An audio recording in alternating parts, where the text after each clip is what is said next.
at all. And the reason why is because I would make sure that if you ever needed anything to do with IT, you had to come to me. You understand? So if I create a system that's like that, then you can understand why the education system is not benefiting black people. It actually doesn't educate white people. Because they know who they want in charge, they know who they want making decisions, they know who they want running the company. They know that. They just want you guys to just do all the menial tasks that will help us keep our money.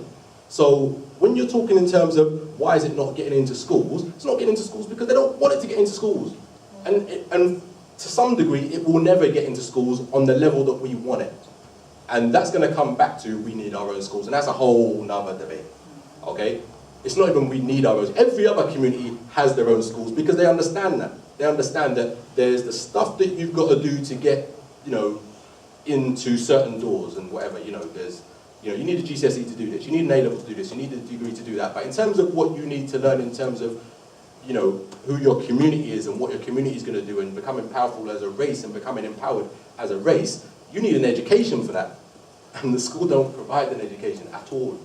So all people like, us do is we're kind of doing like a patch-up job and, like giving people a spark to set you off on the right direction.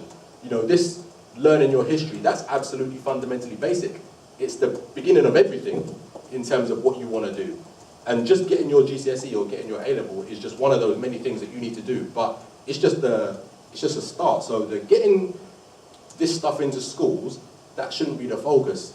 I understand what you're saying in terms of we need a strategy and we need to get together, but again, that comes back to we need to be able to think, and this is what Brother Muhammad was saying, we need to be able to think in terms of unity in order to understand what comes with unity and what needs to be put in place for unity, because one of those things would be a strategy to take all of this work that's being done here, left, right and centre, and put it together so that we don't always have to have somebody over in Darlington or over in Bradford or over in Manchester trying to, learn how to rebuild the wheel every time. It's just a waste of time.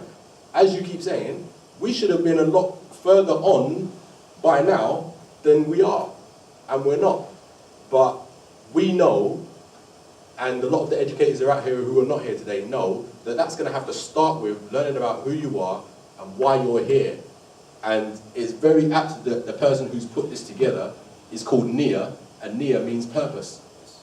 You see what I'm saying? I'm not trying to dismiss your question. Yeah, no, I'm not. Yeah. I'm grateful. Okay. That was fantastic, brother. I'm not going to joke. That was, you touched on some very deep principles on that. And sister, you've asked a question. Repeat the question. You've asked a question about us setting up a board and having a strategy. And you're right. Any sane thinking people, any nation will understand there needs to be a board that can direct the principles and the objectives of who they represent. But you see, that's the danger, because for those of us who, many of us have been educated in this country, Malcolm X says there's always a hook in education. And when you've been educated in the European system, the hook is that they will put certain things into us without us even knowing. And the kind of mentality that we have, and I use the word we, I'm not pointing a finger at anyone else, I'm looking at myself included, that many of us are brought up to do for ourselves. We're not thinking, even though we may talk unity, at the end of the day, everyone, as Bob was saying, I want my niche. And to be able to really come together means that you've got to be able to give. And one of the things that we don't appreciate, see, in the physical world, to share means you've got less for yourself. Let me give you an example. Many of us know we're growing up and you've got a bag of crisps. You really love those bag of crisps. They're like, you couldn't wait to get those crisps. And you've got 3 or 4 of your friends around you. Now, many of us, we're afraid to open the crisp because now we're going to have to share it. That's less for me. So you keep the crisp in your pocket until you get into a situation whereby your friends have gone, you can open your crisp and you can have it for yourself. Just an example. So in the physical world, to share means that you have less for yourself. But let me tell you this, brothers and sisters. In the spiritual world and in the psychological world, it's totally the opposite. To share means you've got more. the more that I share my education, the more that I share my resources, the more that I share my skills, means that, you know what, we're all going to eat good. And we don't understand that. We're still thinking on the physical realm.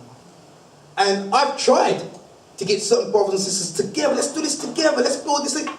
But I see the mentality behind it is that, boy, if I open my doors to you, that means I'm not going to eat now. And it's that is the mentality. I watch Brother Nia, and he can tell you probably some horror stories of when he just tried to get black schools together or black leaders together. I know an email went round, just trying to get us all together. And I just saw madness coming out of a simple proposition. Why don't we come together? And we've got a lot of maturing to do in this country, brother, sister. A lot of maturing. And until we understand it's not a luxury to come together, it's an absolute fundamental essential. We cannot do what we're doing based on being individuals. We need to create institutions of excellence. Whether it be in education, whether it be in filmmaking, whether it be in arts and whatever, okay, we can't do it by ourselves. So the basic understanding of what you're saying, this is that that's natural, that's nature, but we in this country still don't appreciate that. That's a sad reality. I'd like to say something actually very quickly and briefly. Okay. So I wouldn't be negative because I've kind of stepped off the treadmill, as it were, and you can understand that, right? So this is what I'm saying. Yeah, today's the 22nd. It was exactly this year, the 22nd of February last year. Yeah, the Africa Centre. This very day, Andrew, Neil, and the panel, 365 days ago, this very day, at this very time, we were talking, and a whole group of people were gathered together. Al Kabaland, Lee Jasper, Linda Bellos, Brother Kwaku, the mayor. We had a fantastic symposium, Gus John, and we proposed, this just kind of answer to you, we proposed that we do have an African History Month, Kwaku, international, right, my brother. It was, from the very inset, it was proposed as international. I want to clarify that. And we all spoke and agreed, and it was ratified. We had it so that in the evening, community came along, and it was ratified. We went on the radio, we had this panel, this subcommittee, and it was launched. From here on, we're going to have an African History Month international every February, and it's going to launch a season. It's going to go on until October. That was the plan, with Brother Nia added his bits and other people. This year, as I said, apart from what Brother Quack was doing and Nia was doing, nothing has happened. So I kind of get off the treadmill, bro. And I hear all the talking, and it's lovely. I've been there, I've heard it all before, sat on the panel. And it's history. You've got the answer, Andrew.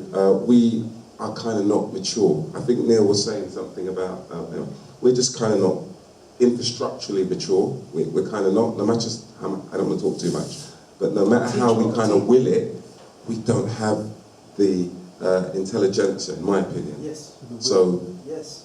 Unfortunately, you can't give a baby steak to eat. Yes. It's not ready. And we, over here, we have some fantastic individuals, you understand? That as an institutional organisation, in my opinion, are not yet ready. So, sad, it's a bit sad. Can I just I want you to carry on, brother, to be honest with you, okay? Because, you know,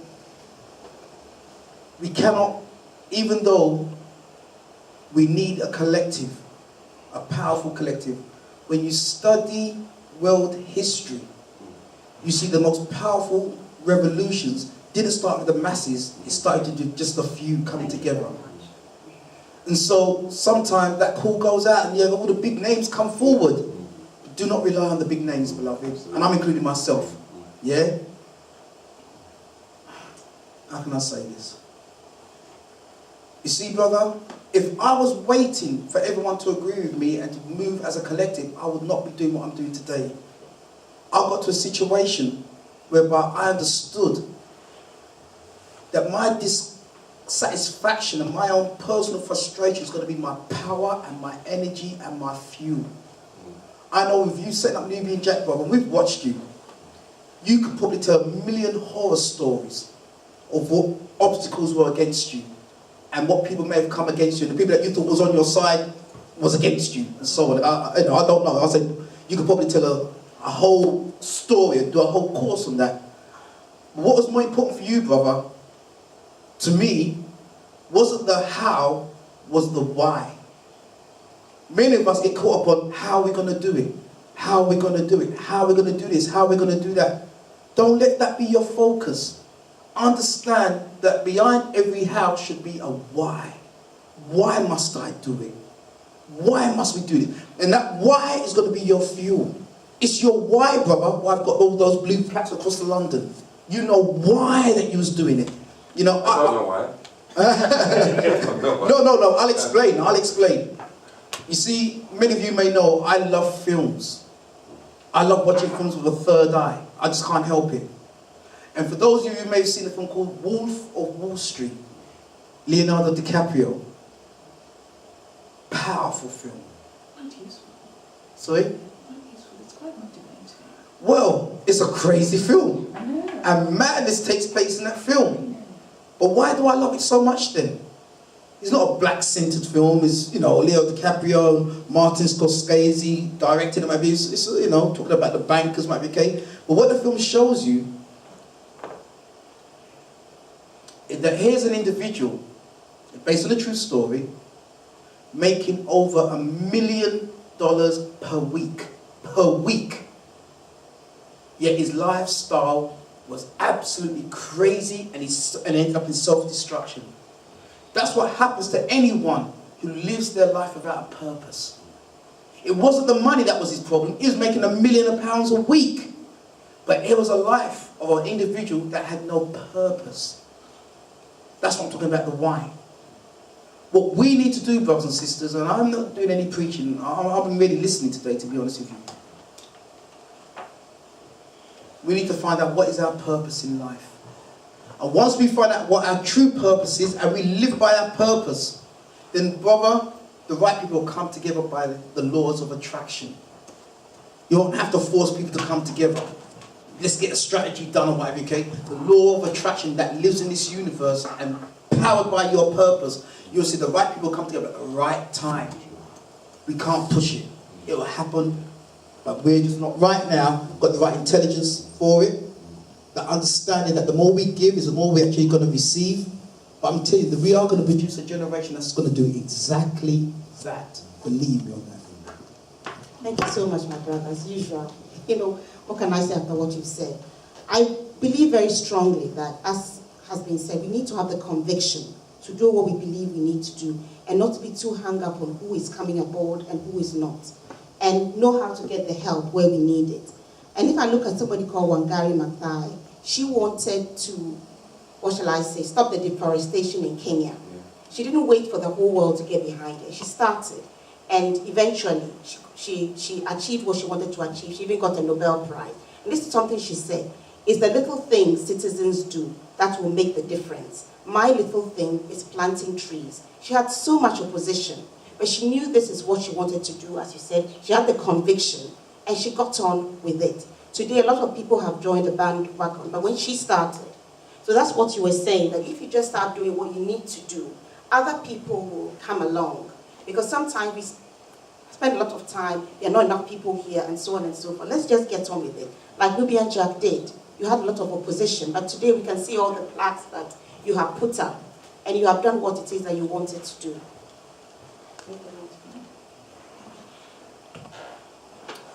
I've just been asked to do this, okay, so forgive me for repeating. But as I said before, America is a powerhouse because it knows self-preservation is based on self-promotion. And when we look at the films that are coming out of Hollywood, and we never ask the question, why do they call it Hollywood? What does the word Hollywood mean? In mythology, what is a Hollywood? Why do they call it Nollywood and Pinewood and so on, okay? It's a very powerful, powerful, powerful tool that they're using. In fact, the original filmmaking capital in the world wasn't America, it was actually Russia. It was the ballet service. That was the arts center of the world, the Russian ballet. But America took it over with the coming of the filmmaking industry. And Hollywood has never been the friend of our people. The very first film that came out of Hollywood was Birth of a Nation. And I'm sure my brother knows about the history of that already. And the very first film out of Hollywood, as I said, Birth of a Nation, where the Ku Klux Klan were the heroes. Imagine, that's the first film. And Hollywood has never changed. And so when we see films within the last year that's now so-called black people back on the map, and we look at 12 Years a Slave, we look at the Mandela film, we look at the Help and the Butler, and I can name a few more. Those have got international acclaim and now being told that it's the best film ever made in history. I get worried when critics say that, to be honest with you. I know that there's a hook in it. But yet when George Lucas came out with Red Towels, showing you black people being the heroes, no cinema really wanted to show it, and no promotions, okay? All I'm saying is that we've got to be careful that we don't allow the enemy to tell us what are the films that are going to be our saviours. I love my brother Paul Abino of the African timeline, and he makes it very plain. He says in 6,000 years of history, slavery doesn't represent 2% of our history. Many of us, we're in a mental ghetto. The word ghetto is actually a Jewish term, a Hebrew term, which usually means quarters. Okay, that you've been put in the quarters and you're not allowed out. So anytime you go to any of our people and use the word African history, or what does it mean to be black or African, first thing, whether they're black, white, Chinese or anything, okay, immediately they think of Kunta Kinte or slavery. And that is the danger. We have been put in a mental prison. And when I see these films getting national acclaim and winning Oscars, I'm thinking this is going to make my work even harder now. Because my aim, when I go into schools, I've got African slave trade workshops, which represents literally 1% of my work. I like to go into schools and teach about our glorious past. I want them to know about Kemet. I want them to know about the Harappan civilization. I want them to know about the Olmec civilization. I want them to know about the Shang and the Xing dynasties of China and whatever, okay? I want them to know about the great Aborigines of Australia and New Zealand. See, because these are aspects of our history that will open and free the minds of our people, and in fact, not just our people, but anyone around anyone who's sincere about world history. We won't even have to call it African history anymore. It's about giving the people a global understanding of who they are. Yeah, just to come on to the point that Brother Andrew made about Hollywood selling itself to the world.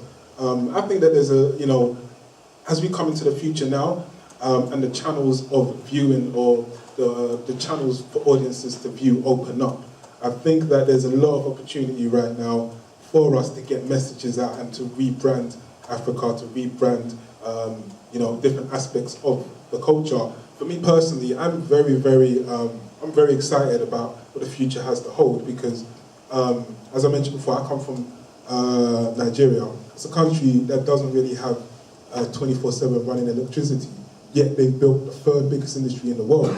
Now, I think that people look at it and with a side eye, because at the moment quality is not as great as it could be. But Hollywood started off in a way which wasn't where it is now. So I think that we need to really, we have these institutions which are starting, and you see in Facebook, for instance, 5 years, $15 billion or however much it's worth.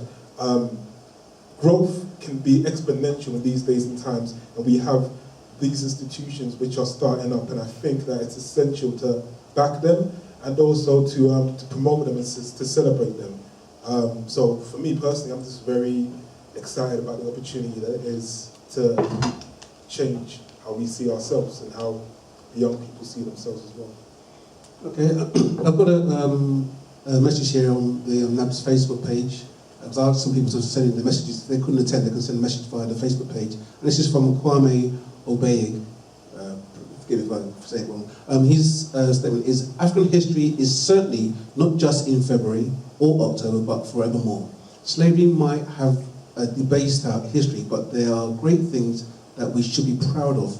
Our heroes and sheroes that have sacrificed their lives amongst Africans on the planet Earth, such as George Carruthers, Andrew Bird, Fred Jones, Otis Boykin, Dan Hale Williams, George Washington Carver, Augustus Jackson, Jarrett A. Morgan, Bessie Coleman, Madam C.J. Walker, Sarah Good, Amari Baraka, Jill Scott Heron, Gwen Brooks, Jesse Fawcett, Claude McKay, James Weldon Johnson, Ethel Waters, Josephine Baker, Billie Holiday, Ella Fitzgerald, and Marion Anderson, and even Mahalia Jackson.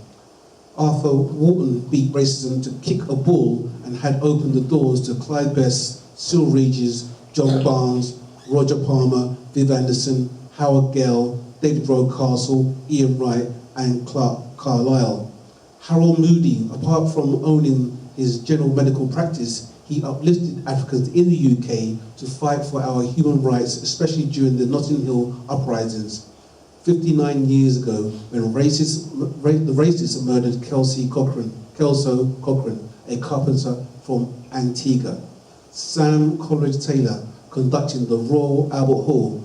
Could you imagine that? So our history does not stop, and it shouldn't stop.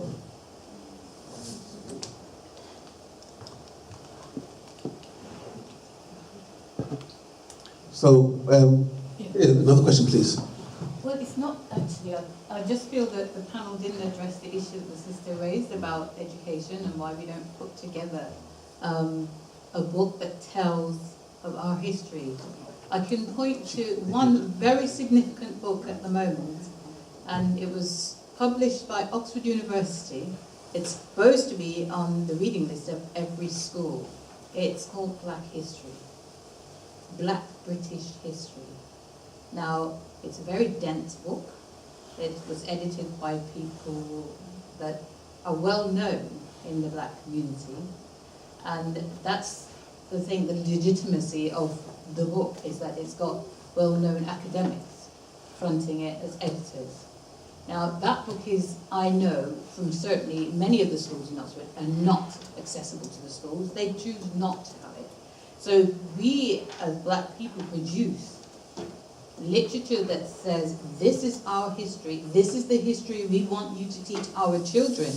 How readily do you think that's going to be accepted? And that's seriously a challenge that we have to face when we come to breaking down